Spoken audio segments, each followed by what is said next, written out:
This new game really surprised me with its cute graphics and relaxing, laid-back gameplay, which I love. Sure, it is nice to struggle and fight in games, but relaxing games have a special place in my heart, and this game nails that so well. The game we are talking about is Dredge. Dredge was released the 30th of March 2023 and was developed by Black Salt Games and was published by Team 17. The game is available on PC, Nintendo Switch, PlayStation 4, PlayStation 5, Xbox One, and Xbox Series XS. We will, as always, start with an introduction of the beginning of the game for people that have yet experienced it.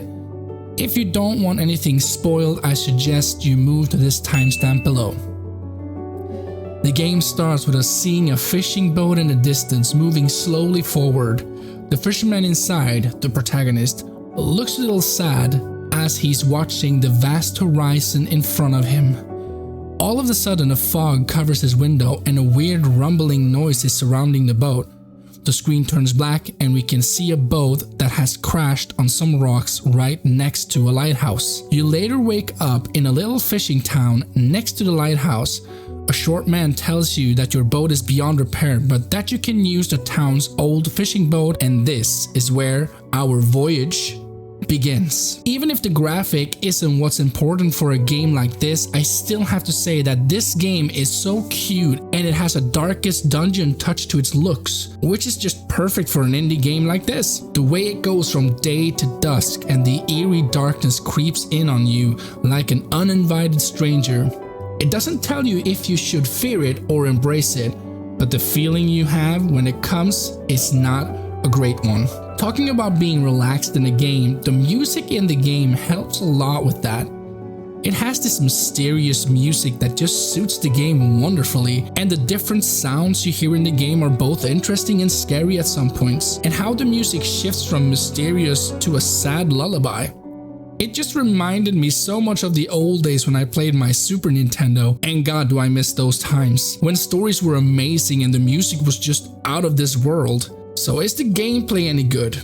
Yes indeed, the game circles around you fishing and exploring the different islands in this pretty world. As you travel around, you will see that the water is kind of boiling, which will mean either fish, treasure, or scrap that you can fish up depending on your equipment, and there is a ton of different fish in this game that you can catch that will sell for different prices at the vendor. But as you are fishing, be careful though.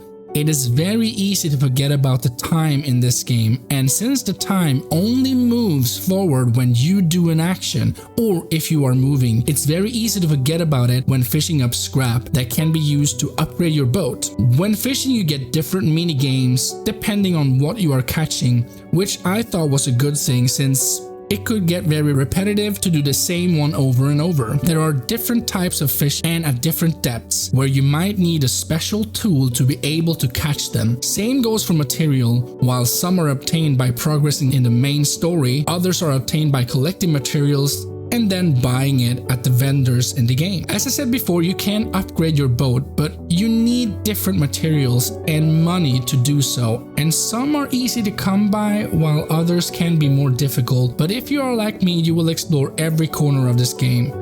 If you look at the boat's inventory, we will see one place for lights, fishing tools, and engines, and the rest is your inventory where you put fish, treasure, and material that you find in the game. The best thing in this game is probably the store box that you have at almost every dock, and don't worry, if you store stuff in a store box in one place, it is available in all the places where a storage box is available, so you don't have to travel back and forward.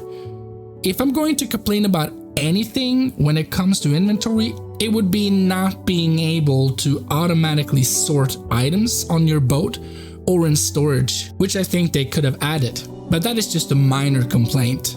Your ship has 3 health boxes at the start, and if you crash, one of these boxes will be marked and you will lose an inventory slot, or even worse, maybe an engine, but you can repair it. You will also get different side quests that are optional that you can do between the main missions. Most of them will be fetching errands, but I felt that these just added more fun and it added to you exploring as much as you could since you had a reason for it. We do have a kind of skill tree where you can unlock different tools that will help us on our journey. It doesn't work the traditional way as in other games where you level up and get skill points. Instead, we have research points that you get from fishing quests, buying at vendors, or if you are lucky enough, you can find these while gathering materials. In the skill tree, you have 4 different categories where you can put research points: rods, engines, pots, and nets. The further you get, the more points it will cost, and when you unlock it, it is available to buy at the ship vendors in the game. So sanity is a thing in this game, and it works almost like Don't Starve.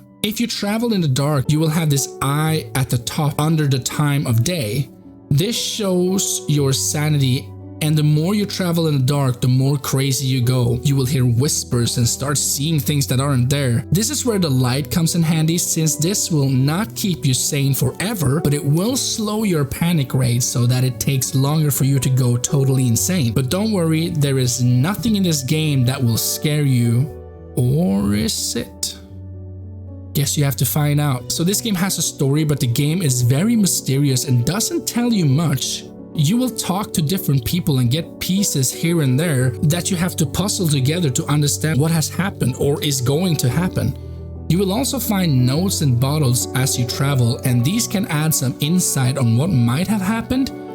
As I said, the game is very mysterious, and I was surprised at how the developers moved forward with this. It is very interesting how they kept the story hidden for players, and that reading everything can benefit you in the end. I know I'm not making any sense, but play it for yourself and you will understand what I mean. So as you can hear, I really enjoyed this game, and it has been a really long time since I played a good indie game like this.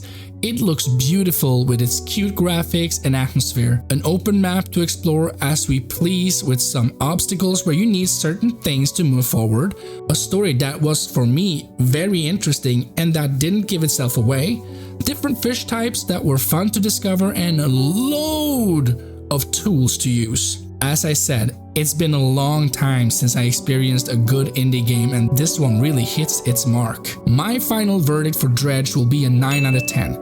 It is a must play in my opinion, and it's definitely worth your time and money. The reason that the game didn't get a 10 out of 10 is that it was kind of short, and I felt that I was longing for more, and I do hope that they keep working and make more games like this. Thank you for watching, guys, and I hope you enjoyed this video. If you did, check out my other reviews and stay tuned for there will be a lot more of this in the future. And remember, life is too short to play bad games. Let me help you find the best. Thank you guys, and I will see you next time.